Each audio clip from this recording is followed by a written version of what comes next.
আমি ঠিক করেছি আমি এবার আমার মনের মানুষ নিয়ে তবেই কথা বলবো যবে আমি বিয়ে করবো। Yes. বিয়ের পরের দিন আমি সবার আগে ইন্টারভিউ দেবো, এই যে আমার মনের মানুষ। অবভিয়াসলি কিন্তু সরস্বতী পুজো অবভিয়াসলি আরেকটা দিক আছে, সেটা হচ্ছে প্রেম। অ্যাকচুয়ালি আমি একদম সাজতে ভালোবাসি না, মানে লোকে এটা শুনলে অবাক হবে, আমি শুটিং ছাড়া মেকআপই করি না। ইনফ্যাক্ট সবাইকে এটাই বলবো যে আপনারা প্রত্যেক দিন বৃন্দাবন বিলাসিনী দেখবেন সন্ধ্যে 7:30 শুধুমাত্র সাত বাংলায়।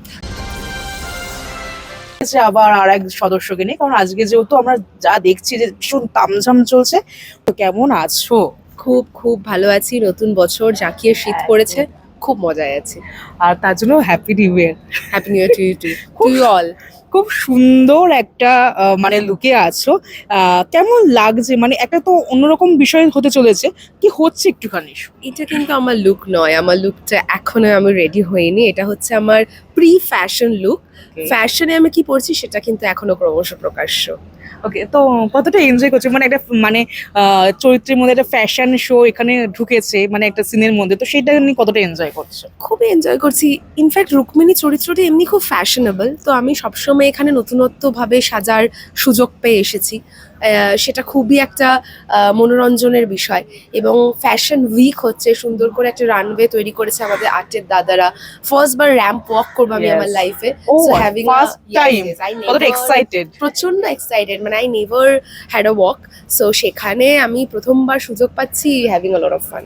কখনো কি ইচ্ছা হয়েছে যে না একটুখানি ফ্যাশন ওয়াক করবো বা ফ্যাশন শো করবো এসব? দেখো, বাড়িতে তো অনেকবারই নতুনত্ব জামায় চেষ্টা করেছি, কিন্তু আমি যে স্কুলে পড়তাম সেখানে কখনো এরকম কিছু হয়নি বলে আমার আগের এক্সপিরিয়েন্স নেই। তো বৃন্দাবন বিলাসিনী সেটা ইচ্ছা পূরণ করে কোন দিয়েছে। স্কুলের স্টুডেন্ট ছিলে তুমি? যদি দর্শকরা যদি দেখা গেল সেখান থেকে দু একজন যদি বলে। না, মানে আমি বেতন কলেজের স্কুলের স্টুডেন্ট ছিলাম, তো আমাদের স্কুল খুবই অর্থোডক্স ছিল, তো ফ্যাশন উইক আমাদের কখনো হয়নি। আমাদের প্রচুর কালচারাল ইভেন্ট হতো, কিন্তু ফ্যাশন উইক কখনো হয়নি, তো সেইটা আই নেভার এক্সপিরিয়েন্স।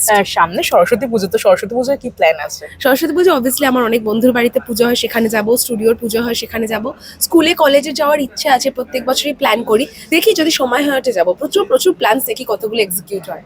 আর সরস্বতী ঠাকুর কি বিদ্যার ঠাকুর নাকি না প্রেমের ঠাকুর, কোনটা? দুটোই। অবভিয়াসলি প্রথমটা আমি অবভিয়াসলি বলবো আর্টের। আমি যে প্রফেশনে আছি, আমি খুবই, আমার বাড়িতেও ইনফ্যাক্ট সরস্বতী পুজো হয়, তো বাড়িতেও একবার যাব।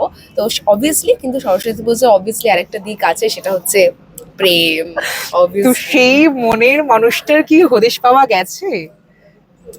আমি ভুল করে বোধহয় প্রশ্নটা করে না, ফেলেছি। আমি ঠিক করেছি আমি এবার আমার মনের মানুষ নিয়ে তবেই কথা বলবো যবে আমি বিয়ে করবো। Yes. বিয়ের পরের দিন আমি সবার আগে ইন্টারভিউ দেবো, এই যে আমার মনের মানুষ, তার আগে নয়।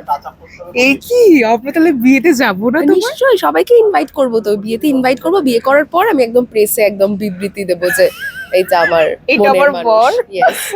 আর আগে নয়। আর যেহেতু একটা শীতের মৌসুম চলছে, তো প্ল্যানিং কি আছে, বিয়ের প্ল্যানিং? এই বাবা, এখন একদমই নয়। আমার মনে হয় বিয়ে ব্যাপারটা খুবই মানুষটার উপর ডিপেন্ড করে যাকে তুমি বিয়ে করবে। আমি একদমই বয়সের ঘেরাটোপে বিয়েটাকে বাঁধতে চাই না। যখন আমি বুঝবো হ্যাঁ এই মানুষটার সাথে সংসার করা যায়, তখন ডেফিনেটলি ওয়াই নট। একদমই তাই।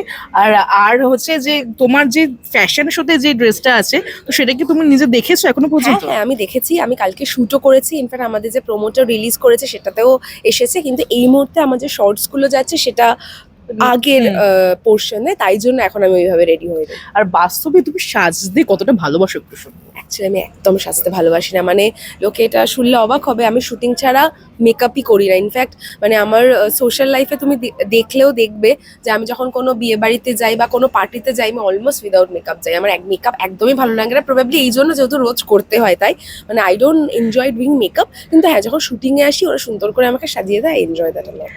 আর একটু করে শেষ করবো, তো তোমার চরিত্র সম্বন্ধে একটু যদি টলিস্কোপের দর্শকদেরকে একটু বলো। যারা বৃন্দাবন বিলাসিনী দেখেছেন তারা জানেন যে আমি রুক্মিণী চরিত্রে অভিনয় করি। 5 মাস হয়ে গেল আমার এই সিরিয়ালটা করছি, 120-125 পর্ব আমার অতিক্রম। কতটা এক্সাইটেড? প্রচন্ড প্রচন্ড এক্সাইটেড। আর টু বি ভেরি অনেস্ট, আমি নেগেটিভ ক্যারেক্টার, গ্রে শেডের ক্যারেক্টার আগে করেছি, কিন্তু এই ক্যারেক্টারটা আমি আগে করিনি। মানে এটা এত ভালো, এত নতুনত্ব একটা ক্যারেক্টার, প্রত্যেকটা পরতে পরতে এটার মধ্যে একটা বিস্ময়কর অভিজ্ঞতা আছে। সো আই এম এনজয়িং আ লট। তো টলিস্কোপের দর্শকদেরকে কি বলবে? সবাইকে এটাই বলবো যে আপনারা প্রত্যেক দিন বৃন্দাবন বিলাসিনী দেখবেন সন্ধ্যে 7:30 শুধুমাত্র সাত বাংলায়। Thank you so much. আর এরকম নানান এক্সক্লুসিভ আড্ডা দেখতে হলে অবশ্যই চোখ রাখতেই হবে টলিস্কোপের পর্দায়। আমাদের ভিডিও ভালো লাগলে লাইক এবং শেয়ার করুন। কমেন্ট সেকশনে গিয়ে জানান আপনাদের মতামত। কোথায় থেকে দেখছেন সেটাও আমাদের জানাবেন, তাহলে আমরা বুঝতে পারবো কত দূর আমরা পৌঁছতে পারলাম। আরও ভিডিও পেতে আমাদের চ্যানেলটি সাবস্ক্রাইব করুন এবং প্রতি মুহূর্তে আপডেট পেতে প্রেস করুন পাশে থাকা বেল আইকন।